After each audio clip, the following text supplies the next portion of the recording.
Hello, welcome to Story Keepers, an exploration of the histories and experiences of fascinating people in our community. I'm Matola Dawadu. I'm the Assistant Artistic Director for Afrikadey Arts and Culture, and I am your host.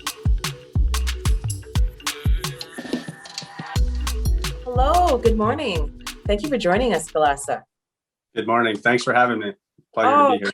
Anytime. Oh, I'm so happy. I'm really excited to gain a little bit more insight to who you are, why you became a chef. And so, yeah, let's get into it.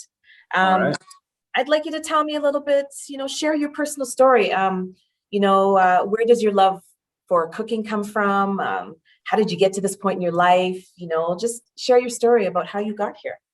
Yeah, definitely. So I think for me, growing up as a Canadian Ethiopian, my parents worked extremely hard to maintain our culture and, pay it forward as they were kind of taught. And so at a very early age, I was taught exactly how important food is in our culture. And I could see it with my own eyes from experience. And my mother, she would spend 10 hours a day in the kitchen, and whatever she would make, it would just taste magical. It was super amazing. And even at a young age, I recognized the hard work, the fruits of her labor, so to speak. So it was something that was kind of engraved in me, but I didn't really tap into until, fast forward maybe 20 years down the road when I was about 23. And, I kind of pivoted from engineering to become a chef. And I started tapping into it more and more as I kind of developed myself as a chef. And for me, it kind of all stems through that. So I have my mother to thank for the fact that I've kind of become a chef. But I would say that what has been the number one thing for me is just kind of utilizing my culture, my background, and doing it in a way that is suitable to me and my personality. And how I grew up, here in Canada is a lot different than how my parents grew up back home in Ethiopia. So I kind of just want to use food as my vessel to kind of bridge the gap between the two. And it's been working for me ever since. And hopefully, we can continue to continue to push it forward. But I would say that's kind of where it stemmed from. Definitely my mother. At what age did you realize that, I love being in the kitchen? I love cooking. I love creating. I would say it was about 23. So I was actually a first year student to become an engineer. And I only did it because my parents kind of muscled me into it. It's either doctor, teacher, or engineer for a lot of immigrant backgrounds in terms of what is deemed as a successful career path. And so I got a part-time job in the kitchen just, for some pocket change. And from the very first day, I just fell in love with camaraderie, the intensity. It was kind of like a controlled chaos. It was like a symphony happening in the kitchen as soon as I walked in that I got to witness. And it was, I just kind of didn't look back. And as soon as I felt that feeling, it was something I hadn't felt in my entire life. And so many emotions were running through my body, but I knew in my heart of hearts that, cooking was the path that I needed to be on. And so I made that very difficult decision to jump ship, which, caused a lot of frustration and pain in my family. But, now that I've been able to get a little bit of success and showcase my skill on a bigger stage, they're my biggest supporters. So that being said, can you describe your work as a chef? Take us through your daily routine as a chef, kind of the different aspects of your job. Definitely. So a day in the life of a chef is very, very diverse. I would say no 2 days are alike, although we wish it to be. The days aren't alike. There's a lot of changes. There's a lot of things we have to adapt to. And you also have a team to lead, and you want to make sure that you're setting the example of excellence within yourself with how you carry yourself, your tasks, and your team is going to, kind of feed off of that energy. And so, in one day I could be training someone a new technique, allowing a team member to create a feature and kind of like helping create a creative work environment while dealing with customers simultaneously and emailing new producers to get some new product in because I have an idea for this menu. So there's always a million things going on as a chef. And, from the moment that you step into your restaurant, everyone's looking to you for an answer. So it's a very diverse job. It's a very high pressure situation kind of all day, and it's just something you learn to love, to be in that environment, where it's just constant pressure and constant stress, but in a good way. I know when you say stress and pressure, people tend to associate it with negative things, but for us as chefs, it's a positive thing. We kind of, thrive off of that environment. Food often tells stories. So let's talk a little bit about how an ingredient or a flavor can surprise someone, pique their curiosity, evoke a memory. Do you have any examples of any anecdotes of communicating with food? Definitely, that's a great question. And I know personally speaking, with my culture and my background, everyone knows Ethiopian food. They associate injera, or as we Oromo people, we call it bindena. And that is something that has been around for so long. It dates back to almost 100 BC, which is crazy to think about. But it's just as simple as the teff flour and water. And, the fact that that's been in the culture and our history for so long, and from generation to generation, the process has not changed whatsoever. And so that's something I find very, very beautiful. And, it's just like something you want to continue with. That's, a prime example of that. When I was chef at Deane House, myself and the executive chef Matthias Fong, we did a lot of research for Calgary history and how we can kind of tie in food and history and kind of take people back. And one recipe that actually stood out to me was a curry recipe written by a British lady. She started a cookbook. Her name was Hannah Glass. And in 1747, she wrote this cookbook that had, curries and everything. And that is huge because if you think about it, curries weren't really Indian cuisine. It was just a British adopted Indian inspired cuisine. So the fact that it's dated back to that far long, and we are able, in 2019 to kind of bring that dish back and showcase it to our diners, where it was very well received, and to have a storyline along with that as you're eating a dish, it just makes a connection so much greater than, oh, I'm just eating food because I'm eating food. Like you're gaining knowledge from it. There's an experience behind it. There's a story behind it. And there's ultimately people that we want to represent and showcase. So I think it's a beautiful thing. It is. And just to touch on that, what kind of experiences are you trying to create with your recipes? And for your people that come and eat your food, what kind of experience are you hoping that they get out of it? For people that eat my food, what I want them to get out of it is simply just the joy and the warmth that I bring to my dishes, and nostalgia as well. So when I create menu items or new dishes, I'm not even thinking about, is it going to be good? I know that sounds crazy as a chef, but ultimately, if we can't make food good, then what are we doing? So really what I want to do is just kind of tie in some sort of nostalgia, really make sure that the passion comes forward, the heart and soul kind of comes forward, because that's very important to me. And I want to showcase that to our diners, and have a storyline within each dish, within the menu. There's a kind of flow to it. That's what I try to do, and I hope that it comes across to people. And in this day and age, it's so important to kind of do more than just make good food. I feel like we need to push that envelope a little bit more, and so many chefs have with cooking their cuisine or their style or their flair, and kind of bringing that on the plate. How is cultural memory transmitted through generations? So for a lot of people, food is a traditional recipe. There's tons of traditional recipes. There's something behind it, some kind of connection behind it, behind their ancestry. Is that true for you at all, or does that relate for you or resonate with you? Yes, definitely. I would say that's 100% true.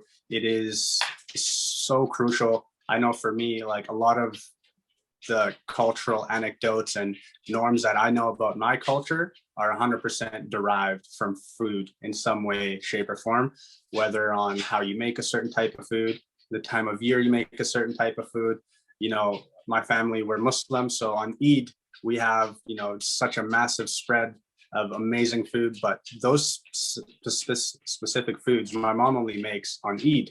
And then, as other holidays happen throughout the year, we eat kind of different foods, and that kind of just goes to show like how strong the culture is and how you want to pay that forward. And so I think it resonates with me deeply, and that's what I want to bring to my diners ultimately. And, and one of the things that I found really interesting is that you were talking about when you worked at the Deane House and you were doing research, especially because now you're in Canadian culture and you're trying to fuse those two cultures together. How did you go about doing your research? What did you find? And how were you able to now fuse it with the food that you are cooking and the recipes that you're doing? Definitely. So what we did at Deane House, we did a lot of research. So we went to, the museums. We were at Glenbow Museum. We went to Fort Calgary just to learn more about the city of Calgary, the food history behind it. Because, if you ask your normal Calgarian just walking down the street, tell me about the food history of Calgary, not many people can actually come up with an answer. And so we thought that was a little bit strange, and we kind of wanted to change that topic of discussion. And what we found was that Calgary was so diverse in its food culture, even 100 years ago. So we wanted to showcase that, because that ultimately is what Canada is. We're a very, diverse country, and we want to showcase that. And a lot of amazing things we found were the influences of Chinese food and Japanese food in the early 1900s because of the railway. And we really kind of wanted to tie that in. And once the railway was built, they would kind of ship amazing salmon from BC and lobster from the East Coast across Canada so people could get that. And so that was such a beautiful thing. And we kind of wanted to dive into that deeper. And I love that idea. And so what I've kind of been taking upon myself, and with the restaurant that I'm at and the food that I want to create, is to showcase a little bit of that Canadian history and that cultural dynamic within our food, because it's so vast. And I don't think people realize just how diverse our food is. And a couple of fun facts is, ginger beef that was created in Calgary, and that's like everyone loves ginger beef, Yes. So Yes. we kind of want to just like dive into that more and showcase that, because across the world, we know American cuisine, we know European cuisine, Italian, French, so on and so forth. But when we say Canadian cuisine, it's kind of like poutine, or it's just like that's the first thing that comes to people's heads. So we wanted to change that conversation and that dynamic a bit. So we took a plunge into the history of Calgary. I think you were very successful at it. So Ethiopian food is, it's very traditional. It's got signature flavors. Which ones are important to you, and which ones are important for you to highlight for people here to enjoy and taste, and for them to kind of gain a better understanding of your culture? Yeah, I think firstly, what I want to bring forth is that Ethiopian food is meant to be eaten with your friends, with your family. It's like finger food. Bindena, or injera as they call it. You have a massive plate with this amazing little bread. You have all your condiments and sides, but there's no cutlery. It's designed so that you can eat it with your loved ones, and that itself nurtures just that beautiful environment when you're at the table and you're eating with your friends and your family. You're eating delicious food, the vibes are good. Like, I want to bring that part of Ethiopian cuisine forward, and when people step into my restaurant, I want them to feel like they're at home. They're not at my place of business, they're at my home, and I want to take care of them, and I want everyone to eat together. So that is like the most important part of our culture that I would kind of want to bring forward. Other influences, other cultural influences within the Ethiopian cuisine? To be honest, there's a few similarities with Ethiopian cuisine and a little bit of Indian cuisine in terms of like chilies and spices. And the same could be said for Korean cuisine, in my opinion. I love Korean food, and I find similarities in certain dishes in terms of flavor profiles or spices, but they don't have, at least in my understanding, there isn't much influence of other people's cuisine on Ethiopia. We are the only country that did not get colonized, so we don't have that influence of a different culture, for instance, in our food and in our history. So there's flavor similarities for sure, but I wouldn't say that it was heavily influenced by others. Let's talk a little bit about Top Chef. Tell me about being a contestant on Top Chef Canada, which is absolutely amazing. You've already completed the filming of it. I know you can't give anything away, but can you talk a little bit about what it was like to be on Top Chef Canada? Yeah, it was a very surreal experience. It wasn't something that I thought that I was capable of doing yet. I thought, maybe that's Galasa 10, 20 years down the road when I'm a very, very established chef. But yeah, we did it, and it was truly probably one of the greatest experiences of my life. If I had advice to any aspiring cook or chef, I would just say, do it. Don't, doubt yourself. I think on that stage, you'll kind of see what you're capable of and your skill set. And it's just great to be around like-minded individuals who look at food the same way as you do, but from their own perspective. So I think that whole environment kind of breeds excellence in you. So if there's anything I would say is to just tell, whoever wants to do it to do it and don't be shy. Oh, that's great advice. And, culturally, there's a lot of, we spoke earlier and we were talking about cultures and food. And is there any barriers that you are breaking as an African chef, that you feel that you've broken the barrier in terms of being a male chef and in your culture, that you are still working around? Can you shed a little bit of light on, what it's like to be an African chef and the cultures that you have and where you are now and some of the things that you're doing? Yeah, I think for me, what is very important is that there's representation in our industry, for Black chefs. And I know there's tons of Black chefs all across the world, but for my experience in Calgary and in Canada, I didn't get to see that as much as I would like to. So I take it upon myself to kind of help change that narrative. But within my own culture and within my own, family, being a chef is considered a woman's job. Even when I was a kid, it would be that way whenever we'd have, family and friends over, or a gathering or a reunion. The men are on one side, the women are on the other. And even if you're a little boy, you have to go to the men's side and kind of play over there. But I didn't really like to, because they kind of, just ragged on me. So I always hung out in the kitchen and with my mom and the other ladies, and I just kind of got to see how much work goes into that food. They welcomed me with open arms, but the men would always kind of, be like, hey, stop hanging out with the women, come over here. Like, you're not supposed to cook. And so even to this day, with the success that I've had and me, pushing these boundaries as a chef, there's still a little bit of that talk in the background. So, as I progress my career, I hope to kind of eliminate that talk. And ultimately, my goal is to open up a culinary institution back home in Ethiopia, and in hopes that it can kind of break that down a little bit and, bridge the gap. I'd like to know what you think your perspective of the future of food is, like the focus on sustainability, from local ingredients to global inspiration. What do you think about that?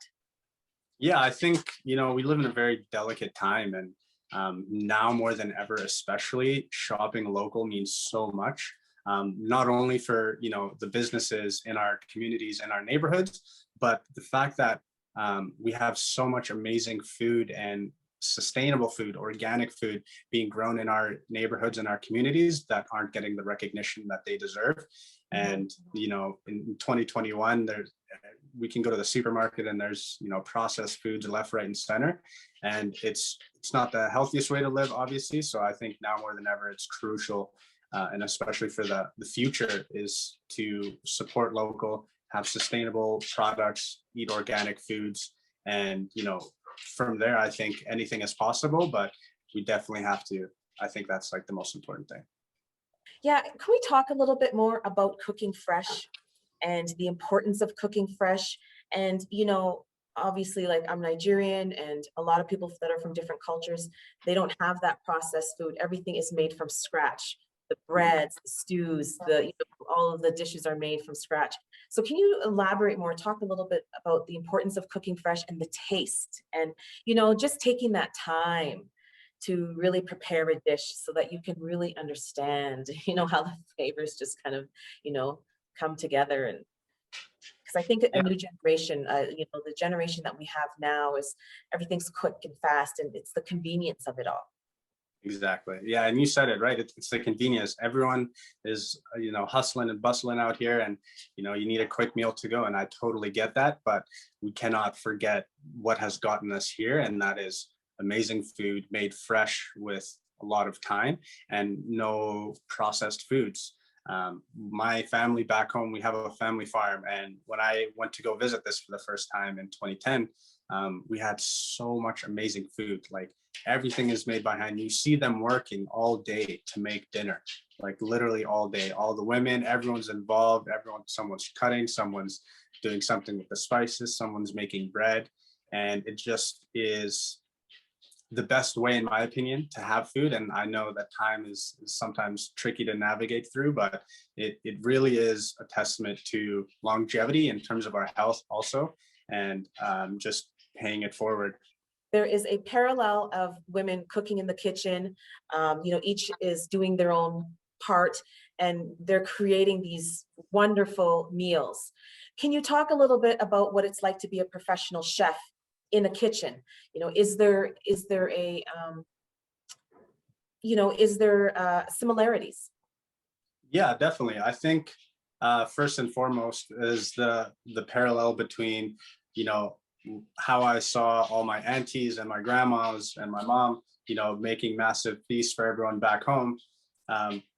It's the same in a kitchen, in my professional kitchen, where, everyone has a task. We all have a workload to do, and we're all creating amazing food for the greater good of the people eating it. I would say the only differences really are the gender of the cooks. When you go back home, it's all women, but predominantly in the kitchen, at least my kitchen out here, it's all men. But the roles are still the same in terms of what we're trying to accomplish, which I think is kind of funny how you notice the difference between gender roles between, chefs here and, there's still chefs there that just don't call themselves chefs, so. I think there's a lot of great chefs that are male. My father is not a chef, but he's an amazing cook. He's an amazing cook. And as an African man, that's not supposed to be. So I think that, it's really interesting to hear that, you are taking those similarities, and it is very much the same working in a professional kitchen.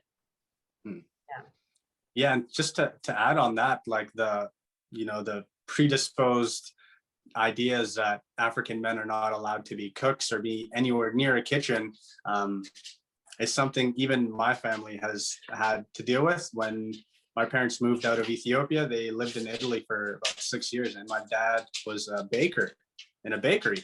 And so, when I made the transition to become a chef, he was very disappointed. He was very sad. He's like, no, like, you can't be doing this. And I just reminded him, like, you did technically work in a kitchen as well, so you can't blame me here. So it kind of eased that conversation a little bit.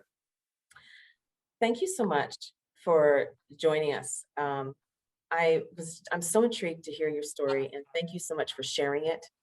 Of course. You're definitely an inspiration. Just, keep it up. Thank you so much. That means a lot. You keep sharing your story. I think that, there's a lot of young chefs out there that, may come from those very traditional homes and are very scared to say, like, I really like food. I would like to highlight what we do. I'd like people to taste our traditions. And I think it's an amazing thing what you've done. And I hope to see more of you. And I hope that one day I'll come to one of your restaurants and be able to sit and eat and enjoy your food story. Thank you so much. Yeah, I'm going to hold you to that. So yes, for sure. Thank you. Thank you, guys.